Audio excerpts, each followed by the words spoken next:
Assalamualaikum warahmatullahi wabarakatuh. Waalaikumsalam warahmatullahi wabarakatuh. Selamat pagi, selamat siang, selamat sore, selamat malam. Selamat datang di channel kami di HMPTL Official dalam program Sulis, Suara Listrik. Sebelumnya, marilah kita memperkenalkan diri terlebih dahulu. Saya di sini dengan Singgang Putrastia dari Angkatan 21. Dan saya Ilham Gunawan Mardianto dari D4 Teknik Listrik Angkatan 2019. Baik. Ya, terima kasih Mas Ilham sudah menyempatkan waktunya untuk datang.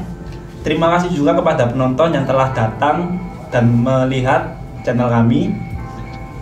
Jadi sebelumnya, channel ini merupakan channel informatif yang dibungkus dengan hiburan. Jadi apabila ada kejadian atau perbuatan yang tidak disengaja, kami mohon maaf. Ya. Jadi di sini untuk podcast yang akan diangkat temanya adalah tentang prodi D4 Teknik Listrik. Jadi Mas, teman-teman dari teman-teman kreatif ini sudah menyiapkan beberapa pertanyaan dan mungkin Mas Ilham bisa menanggapi pertanyaan tersebut. Oke. Baik, langsung saja untuk pertanyaan pertama. Mungkin ada yang masih sulit membedakan antara teknik listrik dan teknik elektro. Nah, mungkin dari Mas Ilham bisa memberikan tanggapan seperti apa perbedaannya. Oke. Langsung saja ya, mungkin saya bisa menanggapi apa sih perbedaannya teknik listrik dan teknik elektro yang ada di Indonesia.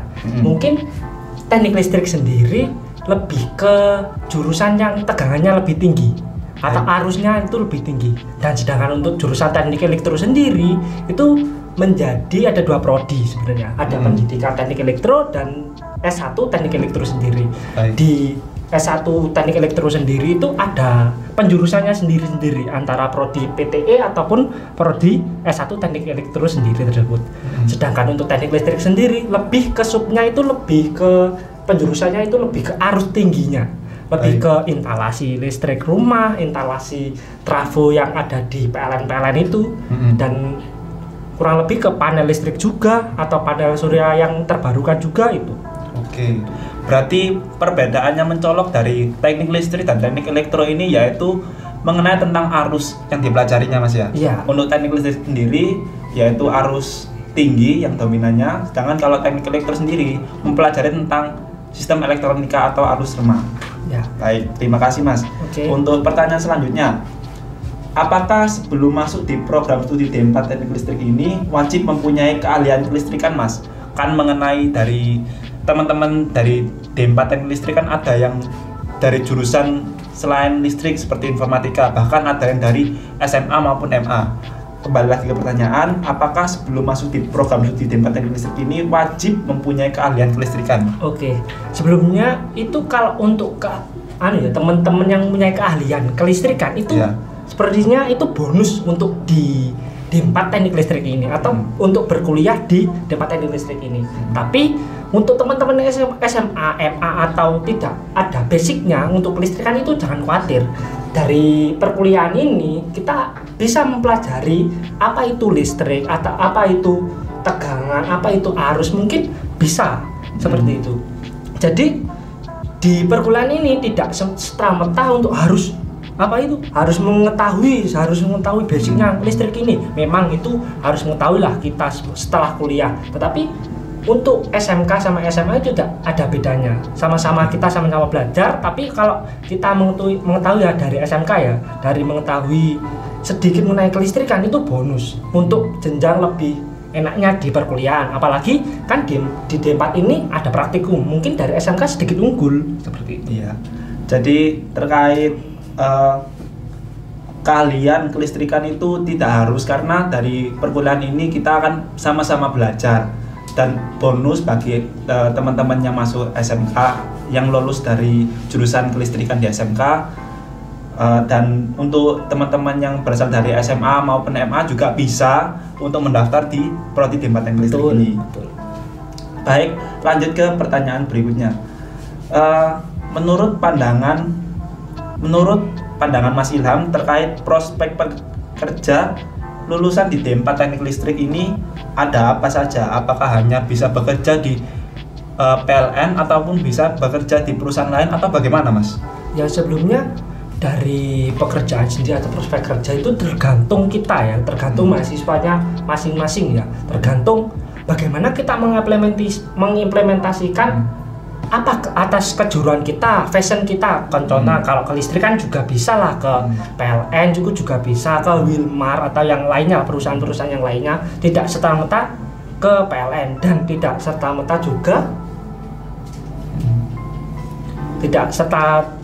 juga kita di sejurusan atau kita melulu tentang itu hal tersebut. Ya betul. Ya. Apalagi seharusnya kita ya fashion kita aja, maksudnya dari prospek kerja kita itu tergantung kitanya sebagai sebagai lulusan atau sebagai mahasiswa lah intinya. Prospek kerja itu ya memang kejurusan kita sangat sebagai syarat, tapi untuk fashion itu tergantung kita, seperti itu, bebas kalau itu. Baik, berarti terkait prospek kerja itu kembali lagi ke mahasiswanya, jadi tidak terpaut ya, memang dari kejurusan ini memang jurusan listrik yang dipelajari, cuma itu kembali lagi kepada mahasiswanya, seperti itu ya Mas? Betul.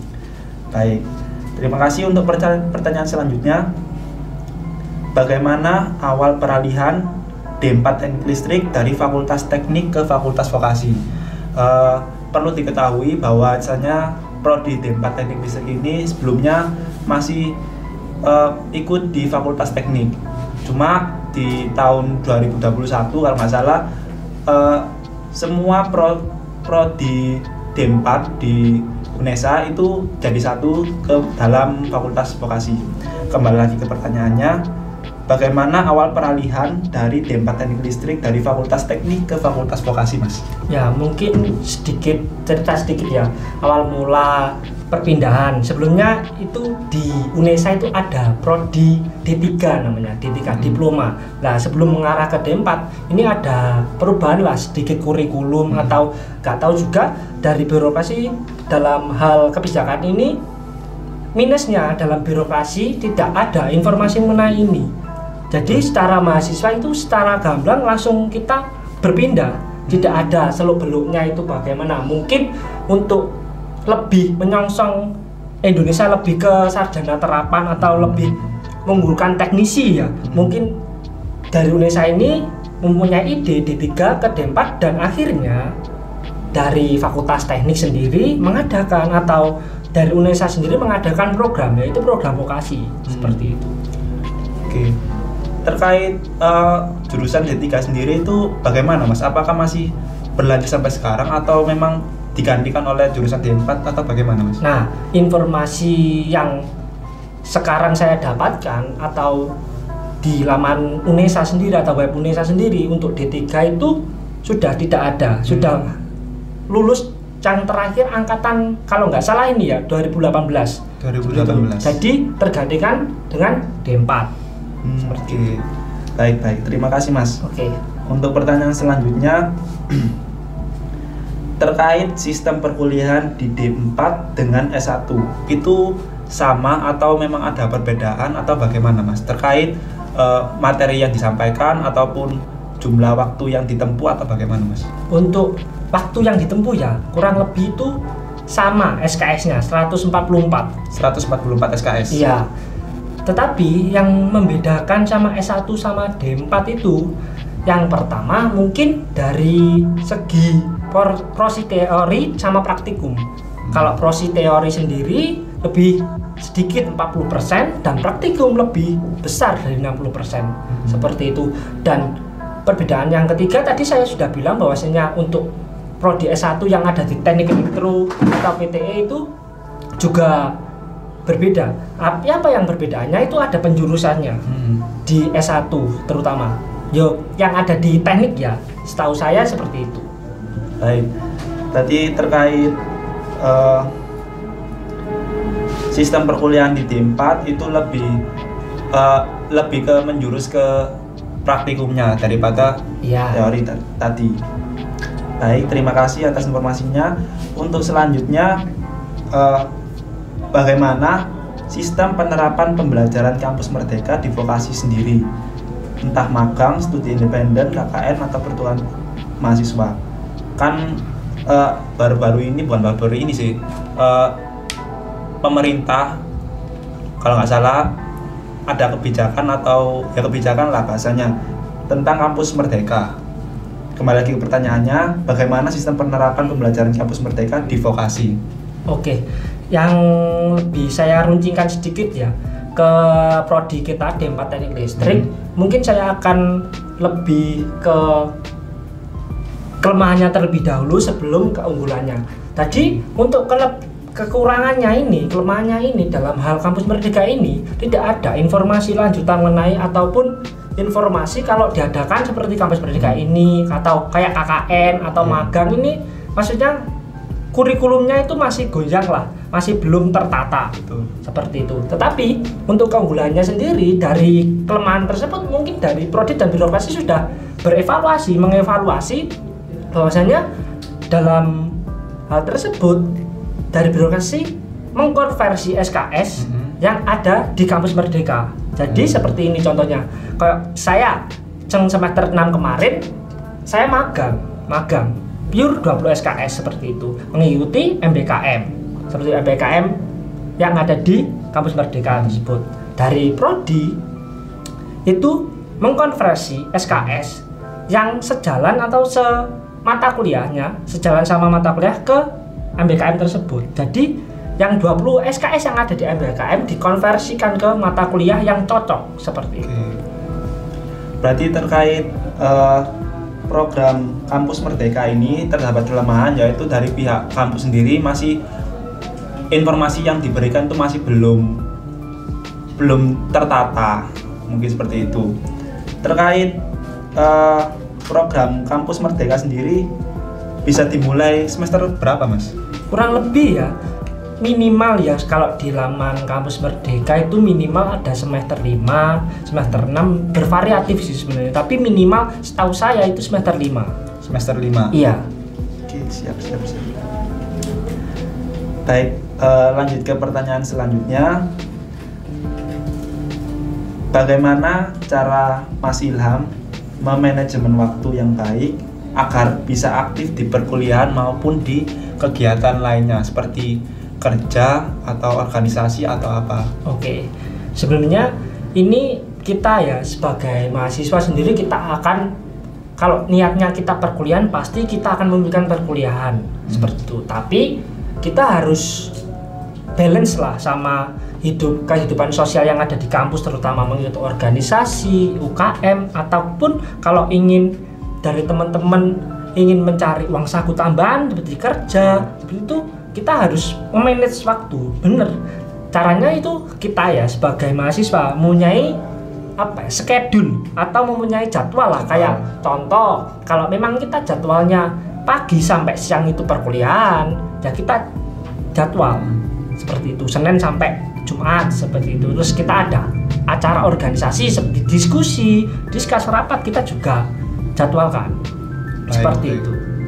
Oke, berarti kan kalau misalnya ada kalau misal nih Mas, ada jadwal yang tabrakan terkait jam kuliah sama jam berkegiatan, itu pesan-pesan dari Mas Ilham itu bagaimana cara mengatasinya itu? Oke, mungkin gini, kalau menurut saya ya perkuliahan itu sangat lebih penting.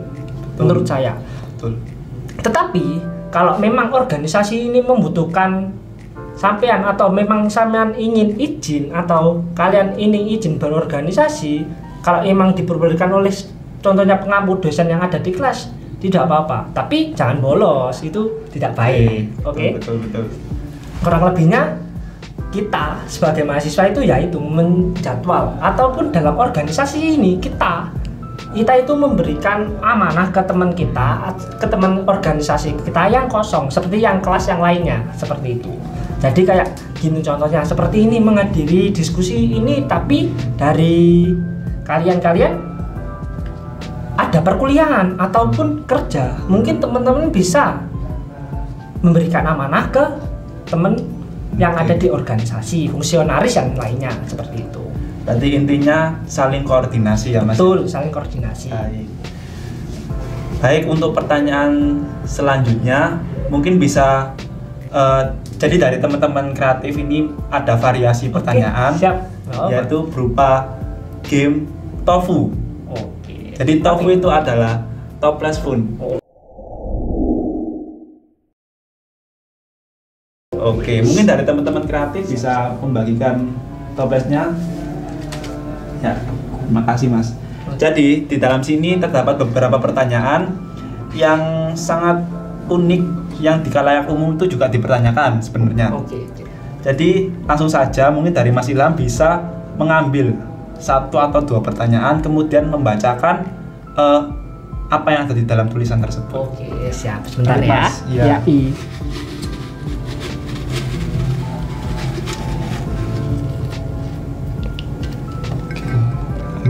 Ya, ini 1 ya. Ya, 1 dulu.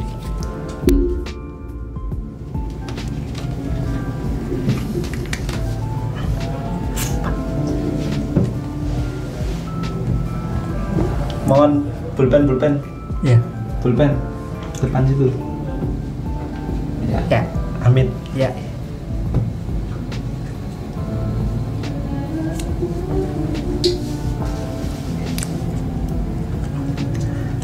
B yang B ini B. Oke, B.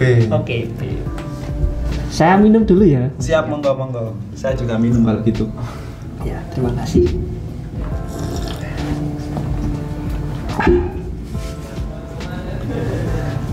Baik, untuk pertanyaan B, wah. Apa ini? Ya, ini kesan dari Mas Ilham terkait mahasiswa teknik itu bagaimana? Kan banyak anggapan atau stigma-stigma masyarakat yang menganggap bahwa mahasiswa teknik itu perkuliahannya santai. Padahal ada juga beberapa mahasiswa teknik yang nyatanya seperti terbantai-bantai. Itu bagaimana, Mas? Oke, sebenarnya ini sangat asumsi asumsi masyarakat ini teknik ini santai, teknik ini ya memang santai. Saya akui sendiri santai karena ada gejolak yang COVID ini mungkin online memang dilihat santai untuk apalagi orang tua mungkin melihat anaknya itu di teknik terus online kok santai-santai saja katanya kok. Iya.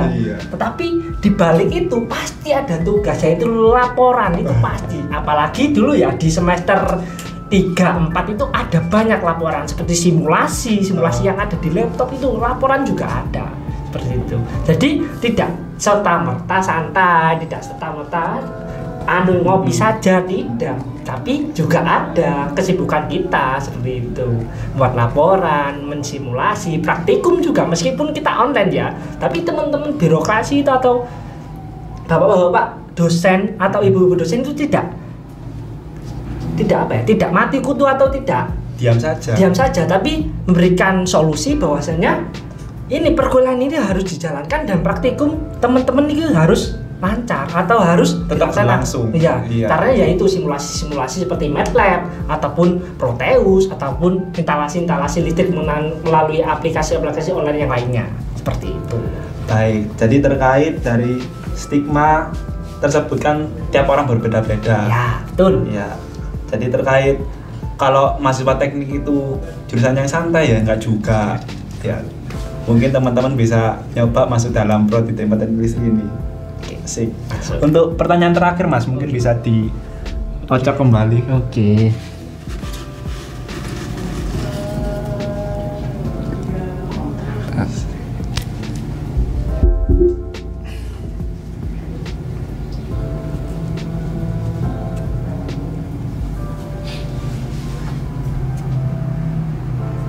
Nunggu ini ya.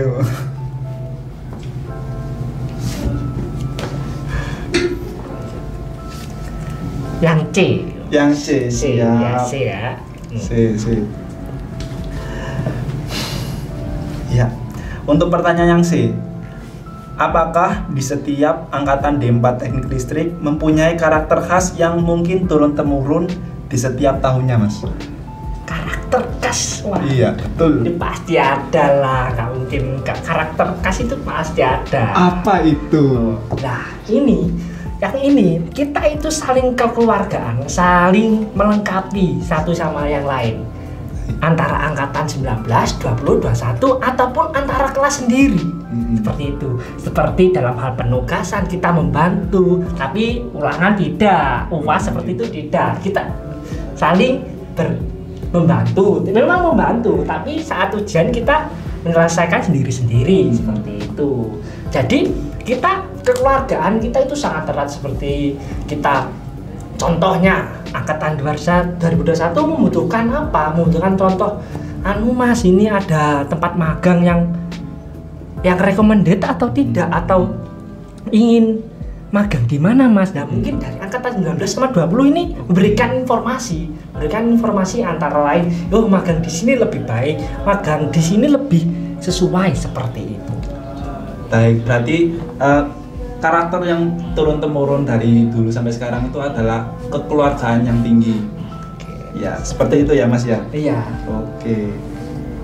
Baik, karena pertanyaan terakhir sudah dibacakan, sebelumnya saya mengucapkan terima kasih kepada Mas Ilham terkait informasi-informasi yang telah diberikan. Iya. Sebelum saya tutup, mungkin ada pesan-pesan atau harapan dari Mas Ilham kepada mahasiswa Prodi D4 Teknik Listrik. Oke, mungkin saya akan memberikan wejangan atau memberikan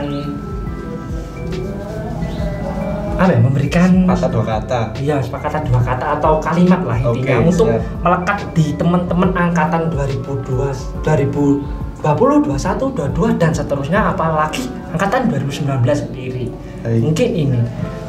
Kita memang dari D4 Teknik Listrik ini memang baru. Pasti ada keunggulan sendiri, ada kelemahannya sendiri.